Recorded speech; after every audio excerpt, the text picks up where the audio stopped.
En fait, on m'a demandé de vous parler de la question des réunions de famille.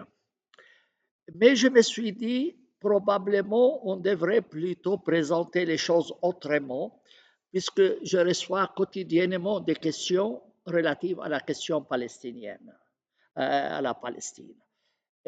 Dont celle-là, dont celle-là, la question des réunions de famille. Et j'ai dû chaque fois débattre avec mes auditeurs et avec ceux qui suivent ma chaîne. Et qu'est-ce que se passe en Palestine? À qui appartient cette Palestine? Qui a le droit de rentrer? Et alors, c'est un problème, c'est un véritable problème. Moi, je vous donne mon cas personnel avant tout, parce que c'est là qu'on voit l'importance de la chose quand ça devient personnalisé. Quand j'ai des étudiants qui venaient chez moi, ils disaient sur quoi je peux écrire une thèse de doctorat ou un mémoire de master ou chose comme ça. Je dis, prenez toujours des choses qui vous touchent personnellement, qui vous tiennent au tripes. Parce que sinon, vous allez tout de suite ennuyer, vous allez vous ennuyer et vous allez abandonner votre travail, vous ne mettrez pas tout votre cœur. Et, et j'ai dit aux étudiants, choisissez un sujet qui vraiment vous concerne. Et tous mes écrits, pratiquement, répondaient à des questions que je me posais et qui me concernaient. Et qui me concernaient. Déjà, ma thèse de doctorat était sur les chrétiens d'Égypte. Vous voulez savoir quel est le statut des chrétiens d'Égypte? Avant, j'avais fait mon diplôme sciences politiques à Genève sur le droit des peuples à disposer d'eux-mêmes selon la doctrine marxiste-léniniste et la position soviétique. Alors vous allez dire, mais en quoi ça vous concerne cela? C'était 1974-75 à Genève, à l'Institut de hautes études internationales, là où tous nos diplomates suisses font leurs études. Ils font une année d'études. Donc, certains étaient mes collègues d'études et après, je les ai rencontrés dans les différentes ambassades arabes. Et quand j'ai visité pendant mon travail à l'Institut suisse de droit comparé comme responsable des droits arabes et musulmans. Donc, je vous donne mon cas personnel, puisqu'il s'agit de réunions de famille. Et ça s'applique aussi à la famille Naji et Jamila. J'ai quitté la Palestine en 1970. Hein, 1970, et on était sous occupation. Je suis sorti avec un laissez-passer israélien. C'était le seul document dont on disposait. C'était les autorités israéliennes qui nous livraient cela. Parce qu'on n'avait pas de passeport. Un laissez-passer. Avec ce laissez-passer, je suis venu en Suisse pour étudier. Chaque année, je devais le renouveler. Et, et je vais faire la demande auprès de l'ambassade israélienne, puisque c'est les autorités israéliennes qui les mettaient à ce moment-là. Il n'y avait pas à ce moment-là l'autorité palestinienne. Hein. Et puis, après 4 ans ou 5 ans, ils ont dit on ne vous les renouvelle plus. Et pourquoi? Comme ça. Et pour finir, je n'ai pas le droit d'entrer dans mon pays. Et qu'est-ce que j'ai commis comme crime? Je vous donne un cas, Ivanka, la fille de monsieur le président Trump, qui s'est mariée avec un de ses secrétaires, chose comme ça, qui était juive. Elle est devenue juive. Elle, elle a le droit d'aller en Palestine et vivre là-bas et même prendre les terres des Palestiniens. Parce qu'elle est juive. Et moi qui suis né dans le pays, fils de paysan, qui ne connaît pas autre pays, je n'ai pas le droit. Aujourd'hui, il y a des juifs ukrainiens qui viennent en Israël. On leur donne immédiatement le passeport israélien avec le droit de rester. Alors que Jamila et Naji et moi, on n'a pas le droit d'entrer. Alors, je voyage avec quoi? Je voyage actuellement avec les passeports suisses. Et je me rappelle un jour, j'étais voir mes parents. Et puis, quand je suis entré à l'aéroport de Ben Gurion, euh, tous les touristes, etc., parce que je n'ai pu aller en Palestine que comme touriste pendant 3 mois, pas plus. Alors, tout le monde est passé sauf moi. Ils m'ont dit, vous êtes demandé à la police. Qu'est-ce que j'ai fait? Qu'est-ce que j'ai fait? J'ai un passeport suisse. Pourquoi vous me retenez? Eh ben, il y avait un qui m'a retenu pendant 2 heures, me posait toutes sortes de questions. Qu'est-ce que vous venez faire? Vous allez visiter quoi? Et quelle est votre origine? J'ai dit, moi, je viens d'un petit village à côté de Genil. Il me dit, est-ce que vous allez visiter votre maman? J'ai dit, et vous, vous êtes de quel pays? Il me dit, moi, je suis d'origine espagnole. J'ai dit, supposons que vous allez en Espagne et que vous avez votre mère en Espagne. Est-ce que vous allez la visiter? Il m'a dit, c'est autre chose. J'ai dit, quoi, votre mère est meilleure que la mienne? Pourquoi vous avez le droit de visiter votre mère et pas moi? Mais pendant 2 heures, me poser des questions, l'une plus idiote que l'autre. Rien que parce que je ne suis pas de religion juive. Mais mon cas et le cas de Neige et de Jamila s'applique à des milliers d'étudiants qui ont quitté leur pays pour étudier et qui n'ont pas le droit de rentrer chez eux.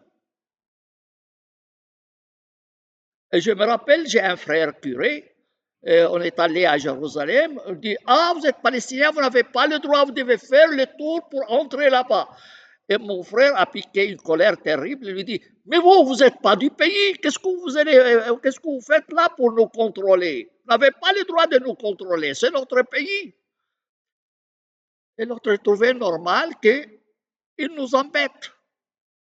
Pourquoi? Parce qu'on n'est pas juif. Alors en fait, d'où vient cette histoire? Et aujourd'hui, vous voyez cette question de Jérusalem qui s'affiche sur vos télévisions chaque jour. Vous dites, mais qu'est-ce qui se passe? Les Juifs veulent aller prier dans la mosquée de Jérusalem parce qu'il dit, là, il y a les temples de Salomon. Ça pose un sacré problème. Évidemment, ils disent c'est le temple de Salomon. Oui, mais attendons voir. En fait, ce temple de Salomon, c'était quoi dans le passé? C'était un temple païen consacré à la divinité lune, la lune. Et normalement, on dit Jérusalem ou Jérusalem, ça veut dire la ville de la paix. Mais en fait, ce n'est pas ça le sens. Le sens, c'est autre. Une pierre pour la lune complète. Shalem, c'est le complet. Ça veut dire c'est un hôtel qui a été installé pour honorer la divinité lune. D'ailleurs, si vous regardez la mosquée de Jérusalem, vous voyez encore la lune sur la mosquée. Elle est toujours là.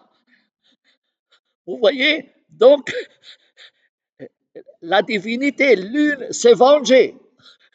Elle est revenue en force sur toutes les mosquées du monde musulman. Vous voyez, et vous vous demandez, mais pourquoi les musulmans mettent leur lune là-dessus? Mais en fait, ce lieu-là était un lieu païen. Était un lieu païen, et puis certains sont devenus juifs, d'autres sont devenus chrétiens, d'autres sont devenus musulmans, et aujourd'hui, il y a de plus en plus d'athées en Palestine. Mais en fait, c'est les mêmes gens. Et, et les juifs n'ont pas choisi sa religion, puisqu'il est né dans une famille juive. Si moi j'étais né dans une famille juive, je serais juif. Eh bien, par malheur ou par bonheur, je suis né dans une famille chrétienne. Alors je suis chrétien. Et les musulmans, Et lui, il est né dans une famille musulmane. Il n'a pas choisi. La grande majorité des habitants de Gaza, par exemple, c'était des orthodoxes, des melkites, des melkites. Et puis, avec les problèmes politiques, ils sont devenus musulmans et même plus fanatiques que les musulmans. La majorité des habitants d'Hébron étaient des juifs. Et puis ils se sont convertis. Les musulmans sont venus, l'armée musulmane est venue, quelques soldats, et on dit aux habitants, ah, soit vous payez pour garder votre religion, soit vous devenez musulmans. Et les commerçants disent, ah, je préfère devenir musulman pour ne pas payer. Et comme ça, la grande majorité des habitants d'Hébron étaient des juifs, sont devenus musulmans. Allez à Naplouse. Naplouse, 90% des habitants de Naplouse, c'est des Samaritains. Samaritains dont parle l'Évangile. Hein? Il en reste une toute petite communauté. Et chaque fois que je vais en Palestine, je me fais un devoir de les visiter avec mon frère. Je me fais un devoir d'aller les visiter. Parce que j'ai dit, ce sont mes ancêtres. Parce que moi, j'appartiens à cette région, ça s'appelle la Samarie. S'appelle la Samarie. Alors j'ai dit, je veux visiter mes ancêtres. C'est une communauté misérable qui compte quelques centaines, pas plus. C'est la plus petite communauté religieuse dans le monde. Et qui, comme ils se marient entre eux, consanguinité, 20% parmi eux sont handicapés mentaux ou physiques. Une histoire de fou et qui vous fait pleurer et des larmes de sang. Cette pauvre communauté, il n'arrive pas à s'en sortir de sa religion. Eh bien, 80% des habitants de Naplouse étaient des Samaritains. Mais les musulmans sont venus là, mais ils étaient avant des chrétiens ou des juifs ou je ne sais pas quoi, et puis ils sont devenus musulmans. Donc, quelle est la différence entre un juif qui habite la Palestine et moi? Moi, par exemple, moi je m'appelle à la maison Hanna, ça veut dire Johannes, comme toi. C'est un nom juif. Ma mère s'appelle Rebecca. C'est aussi un nom juif. Mon grand-père s'appelle Jacob. C'est vrai, s'appelle Jacob. C'est aussi un juif. Mon grand-grand-père s'appelle Moïse. C'est encore un juif. Et si vous remontez encore, il y a un qui s'appelle Abraham. Vous voyez? Alors moi, je considère que je suis plus juif que Ben Gurion ou que Golda Meir, qui eux qui parlaient le russe ou l'ukrainien ou je ne sais pas quoi. Eux prétendent qu'ils ont le droit de venir habiter dans mon pays et de m'interdire moi d'entrer. Et maintenant, j'ai lu un article dernièrement, il y a des juifs qui disent, mais c'est Amr, ces bédouins là-bas, mais ils sont musulmans, mais en fait, ce pas des musulmans, parce qu'ils se sont convertis à l'islam. Alors, on veut les retourner au judaïsme. On est en train de les persécuter, ces pauvres gens. Alors, ils leur distribuent des brochures pour les convertir au judaïsme. Histoire de fou. Histoire de fou. Et puis ces pauvres Ta'am, ces pauvres des gens de régions de Bethsahor, etc., de Montbila, des machins comme ça, je ne sais pas comment s'appelle cette montagne là-bas. Alors, eux disent, mais qu'est-ce que vous faites avec nous? Vous voulez quand même pas nous convertir au judaïsme? Mais en réalité, ce sont les mêmes. Hein? Les mêmes, Hérode, voilà, et Hérode. Alors, mais ce sont les mêmes gens. Tout ce qui les a séparés, c'est simplement la religion. Et on ne l'a pas choisi. Et on ne l'a pas choisi en réalité. Alors, en fait, cette guerre là-bas au Proche-Orient, c'est une guerre véritablement fratricide entre des gens qui se battent pour une religion qu'ils n'ont même pas choisie. Qu'ils n'ont même pas choisie. Hein. Il aurait suffi que leur père ait couché avec une femme d'une autre religion pour qu'ils changent de religion. Vous voyez? Donc, c'est tout cela. Mais va faire comprendre aux gens. Une fois, il y a une bête lore, bête tour, machin, une auteure qui vit à Gland, qui, elle, défend bec au oncle Israël. Et puis j'ai eu environ 2 heures de téléphone avec elle. Je dis, mais madame, je suis juif autant que vous. Mais je n'ai pas choisi ma religion, je suis chrétien. Les musulmans, la même chose. D'origine, ils étaient certainement des juifs ou des païens ou je ne sais pas quoi. Pourquoi est-ce que vous nous persécutez? Pourquoi vous ne prenez pas notre défense? Surprenant, il me dit, nous n'acceptons pas les apostats. Nous n'acceptons pas ceux qui ont abandonné notre religion. Mais ce que j'ai choisi, moi, est-ce que ces pauvres Tahambres ont choisi leur religion? Est-ce que les habitants de Gaza ont choisi leur religion? Moi, je vous garantis qu'il n'y a pas 1% des Palestiniens qui ont choisi sa religion librement. Il n'y a pas. Il n'y a pas 1%. Amenez-moi un seul 1% parmi les musulmans de la Palestine qui ait choisi librement sa religion. Il n'y a pas. Cela lui a été imposé par la situation. Par la situation. Mais ce sont les mêmes frères. Et alors, ils nous viennent avec des lois extraordinaires. Ils disent, ah non, nous voulons une terre sans peuple pour un peuple sans terre. Mais écoutez, mais cette terre, elle appartient à qui? Et les Palestiniens ne sont quand même pas tombés de la lune. Et un jour, en Suisse, ils ont fait une quête pour 5 millions de francs suisses. Pourquoi? Pour faire fleurir un désert. J'ai reçu les prospectus. Ils distribuaient cela en Suisse. Ils veulent quoi? Ils voulaient planter des forêts dans la région de Tibériade. Et j'ai vu la carte. En fait, là, Israël a détruit 81% des villages palestiniens.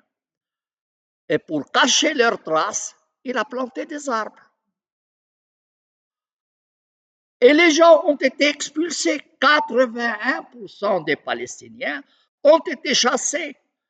Eux qui n'ont pas choisi leur religion, par des gens qui nous sont venus de la Pologne, de la Russie, de la Suisse, de l'Italie. Et les gens du pays, on les a chassés. Alors ceux-là n'ont pas le droit de rentrer. 81%. Bien plus, vous voyez, si quelqu'un voulait rentrer chez lui, la loi israélienne ordonne aux soldats de leur tirer dessus. Une loi israélienne. Il donne l'ordre aux Israéliens, aux soldats israéliens, si un Palestinien prétend qu'il appartient à tel village et qu'il veut rentrer, vous lui tirez dessus.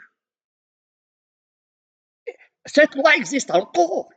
Et ce n'est pas pour rien qu'en fait, aujourd'hui, quand les Gazaouis, les gens de Gaza, réclament de retourner chez eux, qu'en fait, Israël a détruit 45 villages dans la région de Gaza. Et ces gens, ils disent, nous voulons rentrer chez nous. Et lorsqu'ils approchent des frontières, on leur tire dessus, en vertu de cette loi. Ce n'est pas pour rien qu'on leur tire dessus, c'est la loi. Alors, on a vidé le pays. Et n'importe quel juif du monde a le droit de venir en Palestine.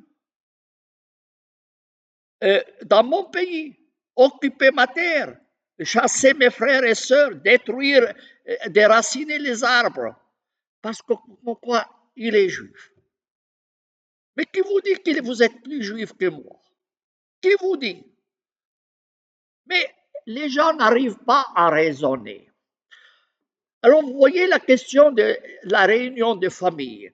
Si quelqu'un a épousé, un Palestinien a épousé une de la Jordanie, il y a un traité de paix entre la Jordanie et Israël. Il va épouser une cousine à lui, par exemple en Jordanie. Il ne peut pas le ramener en Palestine, sous l'autorité palestinienne. Il ne peut pas. Israël refuse. Pourquoi? Parce qu'ils ne veulent pas augmenter le nombre des non-juifs.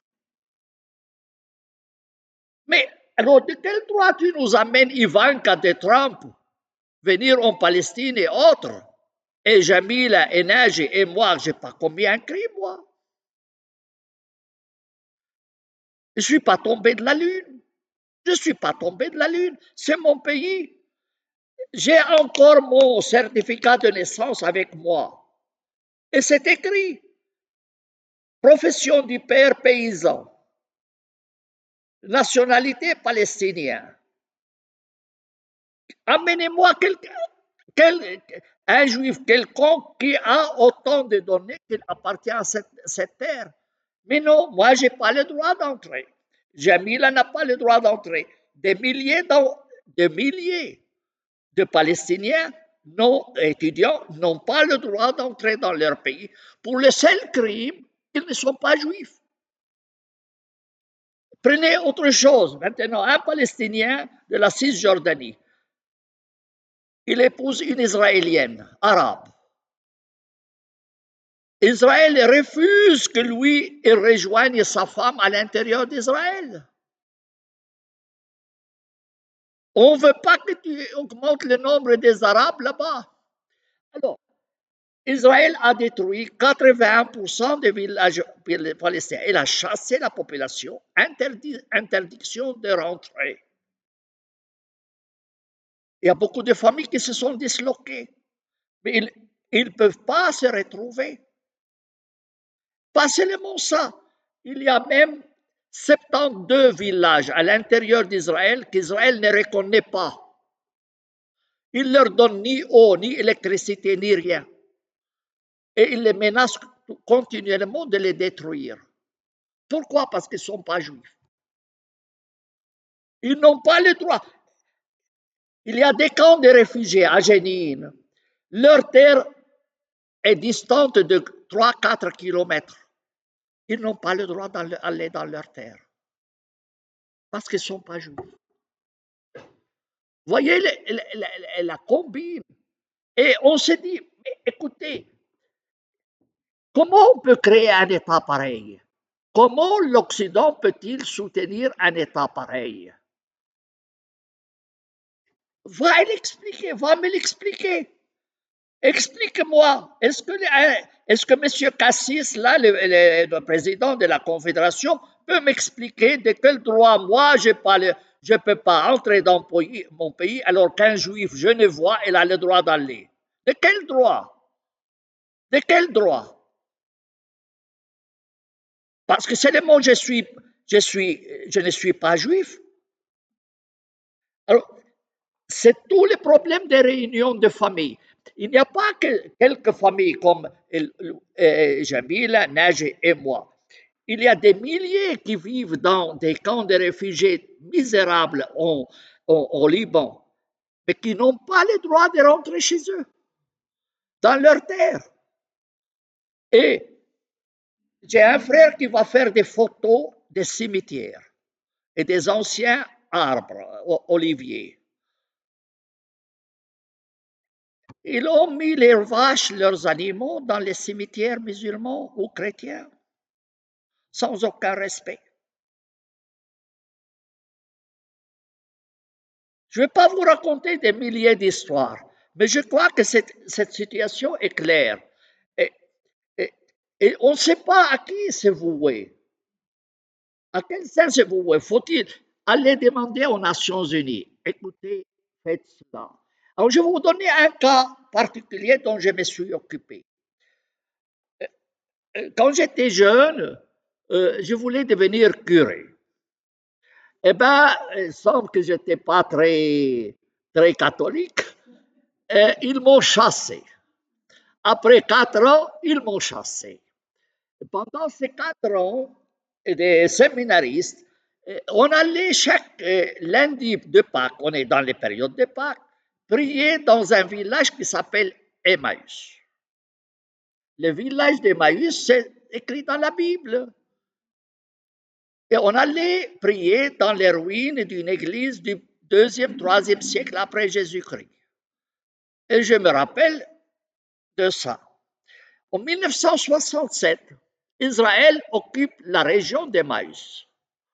Et moi, je suis allé faire une retraite spirituelle chez les trappistes. Il y a un monastère qui s'appelle Latroun, là où on ne parlait pas. Vous imaginez, je voulais même devenir trappiste. Vous voyez, mon père me disait, mon fils, tu peux devenir tout ce que tu veux, mais pas dans un ordre où ils ont une corde autour du ventre. J'ai dit, pourquoi ça? Il dit, j'ai peur que tu t'ennuies et tu finisses par te pendre. Mon père paysan, vous voyez, il me disait, tu peux devenir tout ce que tu veux, mais tu évites les ordres avec des ceintures. Je me rappelle bien de mon père. Et mon père, il m'a raconté une histoire très drôle. Vous savez, il a ses habits traditionnels. Hein, ses habits traditionnels. Un jour, il passe dans le village, là, et puis il y avait un grand bus de touristes européens. Et puis, il me dit, tu sais, mon fils, à mon avis, les Occidentaux chez qui tu vis, ils sont un peu gaga. Je dis, qui te l'a fait? Comment tu le sais? Toi, tu n'as jamais été parmi en Suisse ou en Europe. Comment tu peux savoir qu'ils sont un peu dingues? Il lui dit, oui, mais j'ai une expérience avec eux. Je dis, et laquelle? J'ai dit, voilà, il y avait un bus de touristes qui passait dans le village chargé de ces Occidentaux. Chez qui tu es? Et puis, tout d'un coup, ils sont tous descendus du bus et j'ai pensé qu'il allait me photographier moi, puisque j'étais dans les habits traditionnels. Eh bien, imagine, ils ne m'ont pas photographié. Je dis, alors pourquoi ils sont descendus? Parce qu'ils ont vu un petit âne dans les champs, ils sont allés tous photographier l'âne. Et je leur ai dit, mais photographiez-moi, je vaux bien un âne, non? Photographiez-moi, je vaux bien un âne, non? Il me racontait, mon père, dit, tu vois, mon fils. Et puis un jour, mon père me dit, mon fils, tu penses que nos frères occidentaux chrétiens vont nous oublier? J'ai dit, mon père, tes frères chrétiens occidentaux t'ont vendu comme Judas a vendu le Christ. Tes frères chrétiens occidentaux t'ont vendu comme Judas a vendu le Christ. Tu sais, papa, le Christ avait une croix. Il s'est échappé belle avec une croix. Nous, les chrétiens, on a trois croix. La croix des Juifs, la croix des musulmans et la croix des idiots occidentaux. Nous portons trois croix. Le Christ s'est échappé belle avec une seule croix. Alors, je vous donne un exemple de cet Emmaüs. Alors, je voulais devenir trappiste. Quelques jours après la guerre de 67, je vais visiter, je vais terminer bientôt. Je vais visiter le Latrone, passer une retraite. Et puis, un des moines, il me dit, je t'amène voir Emmaüs. Emmaüs? Je dis, oui, viens avec moi. Quand ils ont occupé Emmaüs, ils l'ont complètement rasé au bulldozer. Tous les villages ont été rasés au bulldozer. Quand j'ai vu ça, mais je ne croyais pas mes yeux. Il y avait encore la poussière. On passait sur des pierres détruites là-bas. Et après, une fois la télévision suisse et italienne m'a contacté parce que j'ai fondé une association pour reconstruire Emmaüs. On a écrit. Alors, qu'est-ce que l'ont fait les Juifs pour cacher les traces d'Emmaüs que l'on détruit? Ils sont allés récolter de l'argent des Juifs canadiens et ils ont construit un parc Canada sur les traces d'Emmaüs. Et ça s'appelle Canada Park. Alors vous pouvez faire du pique-nique là-bas, mais les habitants d'Emmaüs n'ont pas le droit d'aller chez eux. Alors nous, on a voulu faire une association pour reconstruire Maïs. On a écrit à gauche, à droite, rien à faire. J'ai même jeûné 3 années de suite entre Noël et Nouvel An. J'ai dormi devant la cathédrale de Genève avec une écriture là sur Emmaüs, avec les photos d'Emmaüs. J'ai été même reçu par le Comité international de la Croix-Rouge. C'était Samaruga. Parce qu'ils m'ont dit, cesse de jeûner. J'ai dit non, je ne veux pas arrêter de jeûner jusqu'à ce que vous écoutiez mes plaintes. Alors dit, venez nous rencontrer à la Croix-Rouge internationale. J'ai rencontré Samaruga. J'ai dit, qu'est-ce que vous faites? Est-ce que ce n'est pas un crime contre l'humanité? Est-ce que ce n'est pas un crime de guerre? Est-ce que la Suisse bouge ou pas? Rien à faire. Rien à faire. Je me rappelle d'un de mes étudiants, mes collègues d'études, puis lui, il était suisse, était spécialiste du droit chinois. Il sait lire et écrire le chinois. Comme moi, je sais lire et écrire l'arabe. Je dis, mais il était à Benzelois, je crois, des choses, machin comme ça, dans un petit village suisse alémanique. Je dis, mais qu'est-ce que t'amène, toi, à étudier le chinois? Tu n'as pas trouvé une autre langue, non? Il m'a dit, quand j'ai fait ma maturité, je me suis dit, j'ai 2 choix, soit l'hébreu, soit le chinois. Et pourquoi ce choix?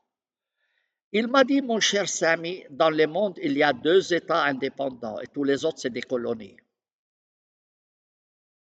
Il dit, comment ça? Il dit, Israël et la Chine.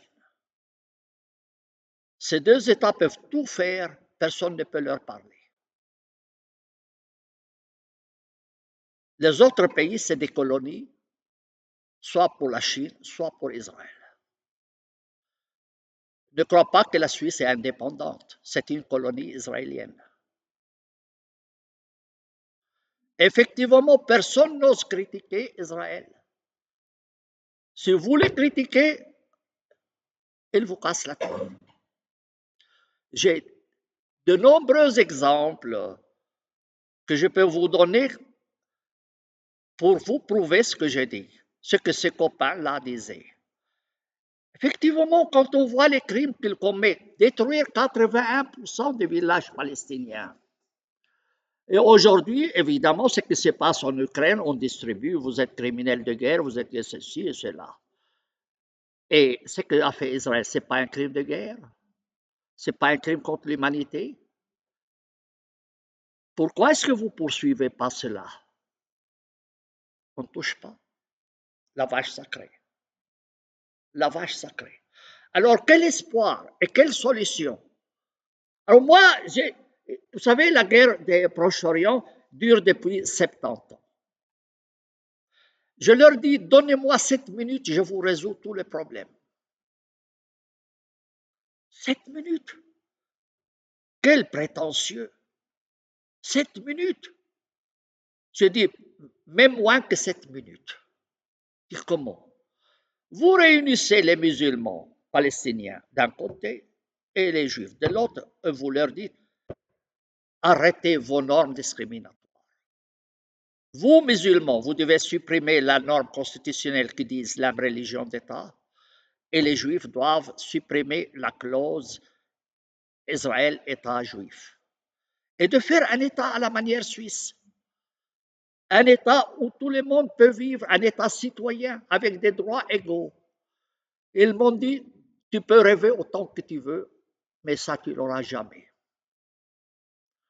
Tu rêves, mon cher ami. J'ai dit, écoute, moi, si tu vas chez un médecin, le médecin te dit, écoute, moi, je te dis ce qu'il faut faire.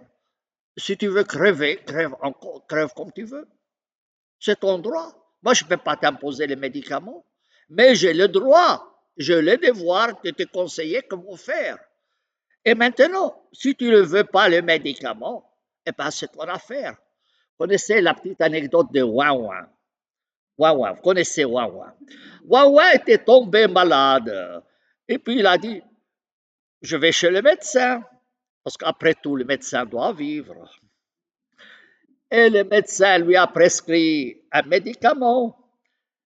Et il dit, je suis allé chez la pharmacie, parce qu'il faut bien que le pharmacien vive. Et après, quand il est rentré à la maison, il a vu un trou dans la route. Il a mis le médicament dans le trou, disant, il faut aussi que je vive. Alors, pour vous dire, en fait, s'ils veulent une solution, la solution est simple. Ils ne veulent pas plus que 7 minutes. Je vous assure qu'il faut que les Juifs cessent leurs normes discriminatoires et considèrent tout. Appliquons l'article 1er de la Déclaration universelle des droits de l'homme, c'est tout. On ne vous demande pas plus. Ils se gargarisent, nous sommes un État démocratique. Mais on s'en fout. Hitler était démocrate. Le principe, ce n'est pas la démocratie, c'est l'égalité. Mais ni cela, ni ceci veulent le principe de l'égalité. Les musulmans ne se prennent pas pour la queue d'une poire. Et les juifs, pire encore. Emile Habibi, c'est un auteur palestinien de l'intérieur d'Israël. Un jour, les journalistes sont allés chez lui et lui ont dit, comment sont vos relations avec les Juifs? Il dit, oh, extraordinaire, c'est comme du miel sur du beurre. Mais tu parles sérieusement? Il dit, oui, on est très bien, on est très bien, mais on vit très bien. Il dit, mais tu es sérieux? Il dit, oui, oui. Et après qu'ils ont fini l'enregistrement, il leur dit, vous avez terminé vos questions? Il dit, oui. Il dit, vous voulez la vérité ou les mensonges? Il dit, la vérité. Il dit, écoutez, si les Juifs avaient trouvé une merde pire que les Arabes, ils seraient partis chez eux. C'est une merde qui est tombée chez une merde. Il leur a dit ça. Et effectivement, c'est ça le problème. C'est une merde qui est tombée chez une merde. Et il n'arrive pas à se rendre compte que c'est de la merde. Aussi bien chez les Juifs que chez les musulmans. Et je leur dis, mais c'est simple pour résoudre votre problème. C'est vraiment simple.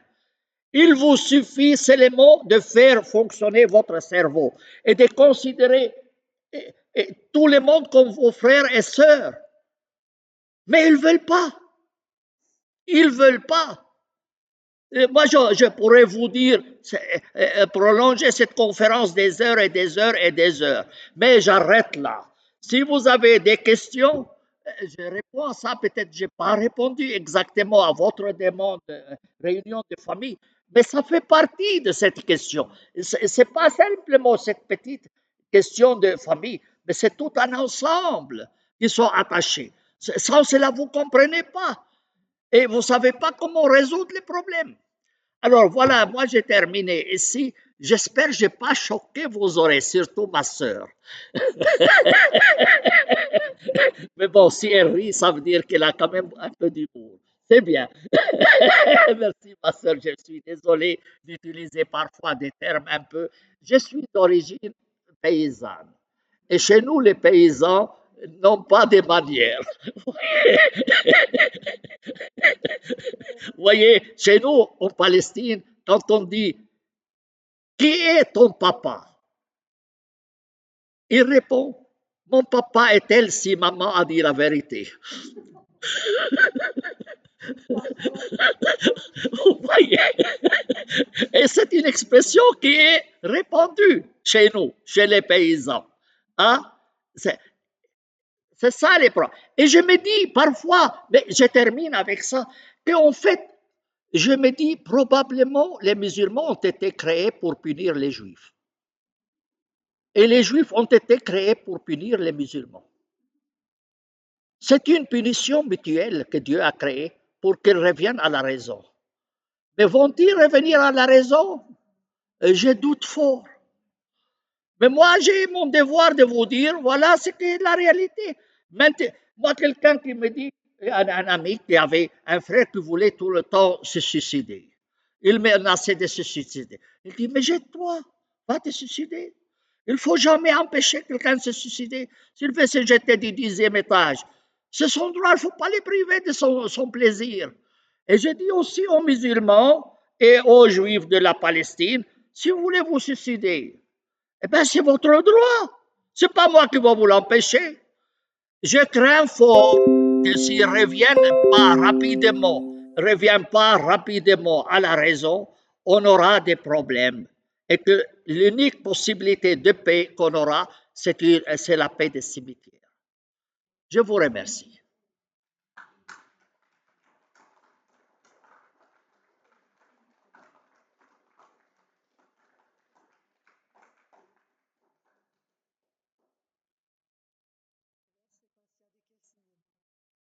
Oui, Samy, merci pour ta grande vivacité.